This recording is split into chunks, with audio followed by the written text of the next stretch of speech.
So, Assalamualaikum and good day. So, we are from Grow in Fortnite. So, we are going to present the group project deliverable for Project Final. So, first thing first, we will present the project structure. Boleh nampak kan coding? Boleh. So, for the background ada CPP and HPP. Same goes to character, ada CPP, HPP. Life pun ada CPP, HPP. Obstacle also ada HPP and CPP. Same goes to portion, ada CPP, HPP. Score pun ada the same thing. And minggu is our Main function. our in-main function. So next, we will compile and run the program and show the gameplay.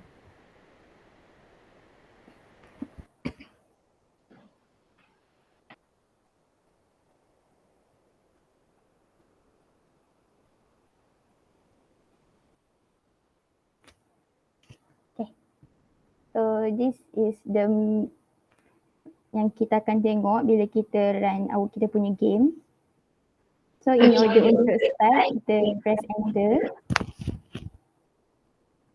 Okay.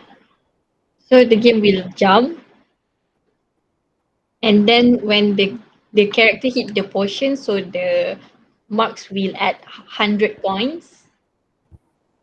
And then if the character collapse with the obstacle, the life will lose 1 life each time the character hit the obstacle. So the character have in total the character have 3 lives. So whenever all the 3 lives is gone, then the game is over. So dia punya life, so game over and it will display the score which is 473. So next, kita akan explain about the implementation of the OOP concept. So first kita pergi dengan encapsulation dulu. So puven kan? Yeah, okay, thank you. Yeah. So nanti bagi tahu je nak part mana. Alright, okay. Okay, so first of all, we have to understand what's the meaning of encapsulation. The encapsulation is meant by the internal details of the object are hidden from the outside world. This is to prevent the accidental and unauthorized modification and ensure that the data integrity is maintained. So from our coding, we can see that background HPP. Background HPP, yeah. Okay, so in the background HPP, we can see that there's 3 variables in the private: void image, int width, and then int height. So we put all these 3 variables in the private section, so that because these 3 variables will remain unchanged throughout the game. So that's why we put all these 3 variables in the private section. Character HPP. Character HPP. Okay. Yeah. Okay. So in the character HPP, as we can see, there's a X and Y, which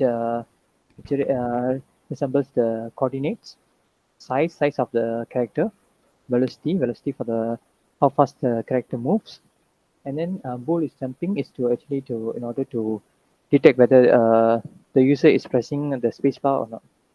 And then the void image is actually our background. So all these things will be in the private section, so they will remain unchanged throughout the game. Live HPP. So when it comes to live HPP, there is a same concept. There's X and Y. X and Y is the coordinate where the live is being placed. Then we have the size, and then we have the life count. Obstacle. Yeah, correct. Okay, so, when it comes to obstacle, the same thing is here. The only the thing is there is only 2 section here, protected and public, and the private is not available in this section because in the obstacle section we have 2 other classes, which is circle and also rectangle. So both circle and rectangle, they have to make use of the variables in the protected. So that's why we put all the variables under the protected and not under private. Motion. Okay. Portion HPV. So in this portion HPV, we can see the portion HPV is just same like the other HPV. We have the coordinates, size, and the velocity of the portion. X and Y resembles the coordinate. Uh, the size resembles the how big is the portion is, and the velocity is the how fast the portion moves.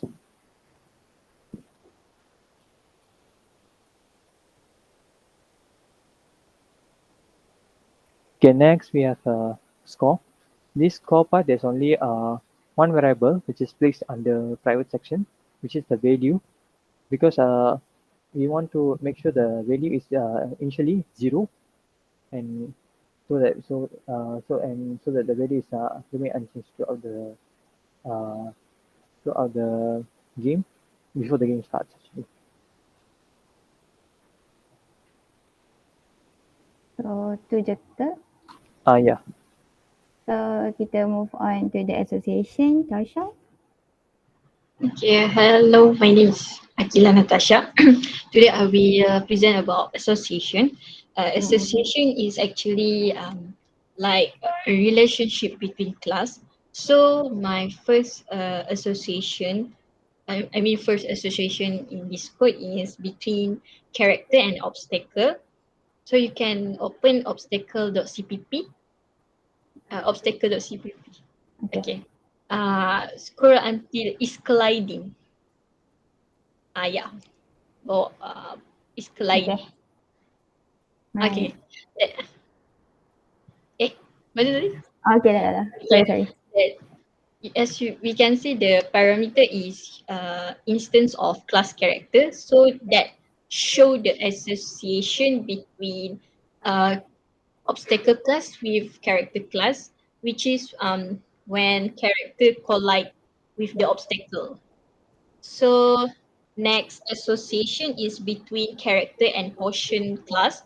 You can open portion.cpp. You can see also is colliding. Bool portion is colliding. Take instant character, instance class character. Um, this association also when the character collide with the portion, so the mark will uh will increase lah. So that's show another association which is class with the score.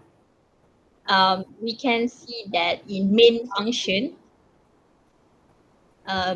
main.cpp. Scroll. Okay, scroll lagi sikit. Bawah sikit lagi. Yeah, dekat.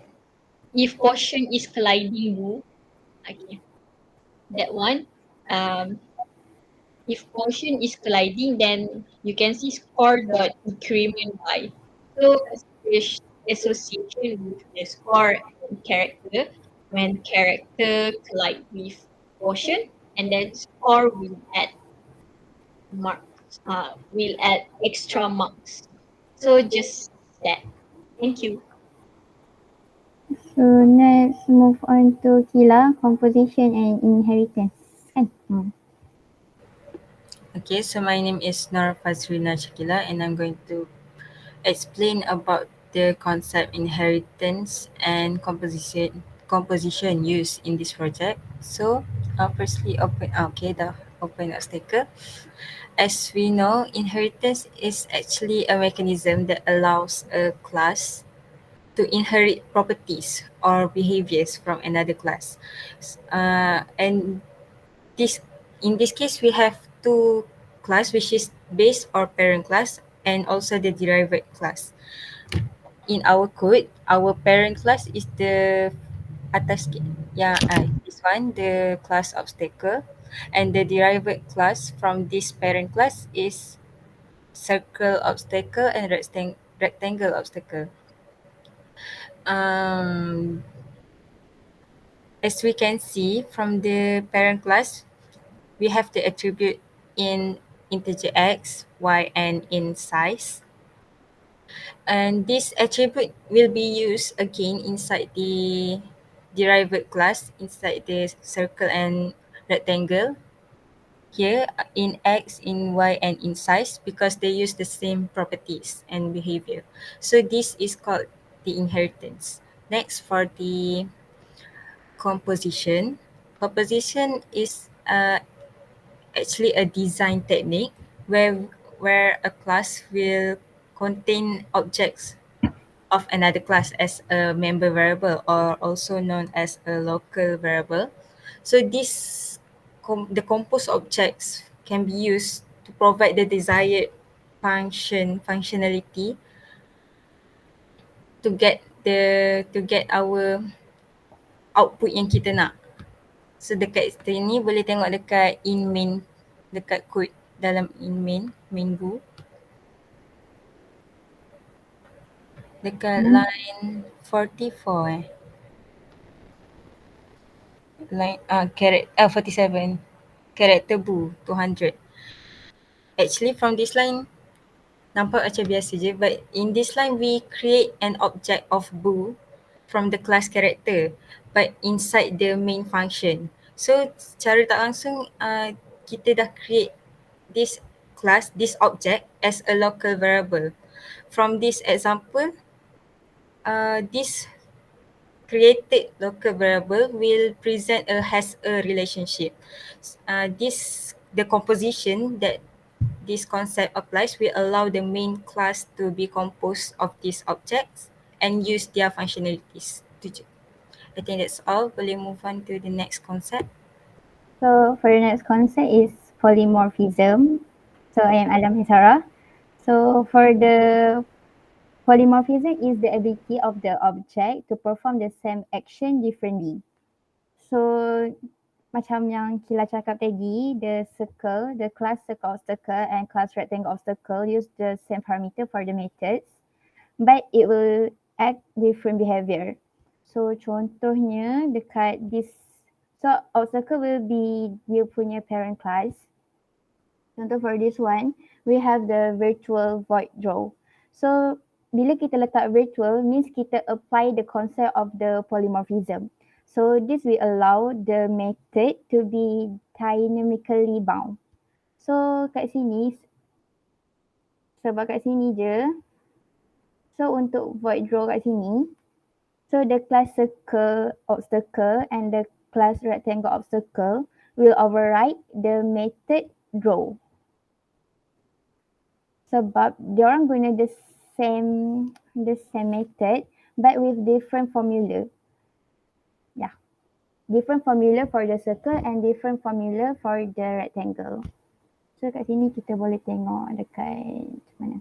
This one. This one, sorry. This one and this one. Which one? This one. So next kita move on to our main function, main bool. Mana? So kat sini kita boleh tengok we have the pointer. So this is our parent class. So this can accept, bila kita buat macam ni, kita boleh accept the address of the circle obstacle and the rectangle obstacle. So bila dah ada pointer, we use this arrow operator in order untuk dia boleh accesskan dia punya method yang kita dah declare in this HPP. So kat sini juga we have the delete obstacle, sebab dia akan destroy the parent class. So sebab kita buat the obstacle ni random, either untuk circle or rectangle. So bila kita delete obstacle, first dia akan, contohlah dia akan baca circle. Tapi kalau kita tak delete, dia akan just keluar circle. But if we delete the obstacle, first dia akan delete circle. Bila keluar circle, dia akan delete the circle. And then maybe dia boleh pilih either untuk randomly keluarkan circle or rectangle. So benda tu akan randomly keluar the obstacle. So I think that's all from me. Tengok lagi kat sini. Oh, I think tu je from our group. So thank you. Boleh buka mic kat sekali lagi. Thank you. Thank you. Thank And you semua. thank you semua. So I will end Thank the you, meeting now. everybody. Thank you. Manage recording. Okay. Bye bye.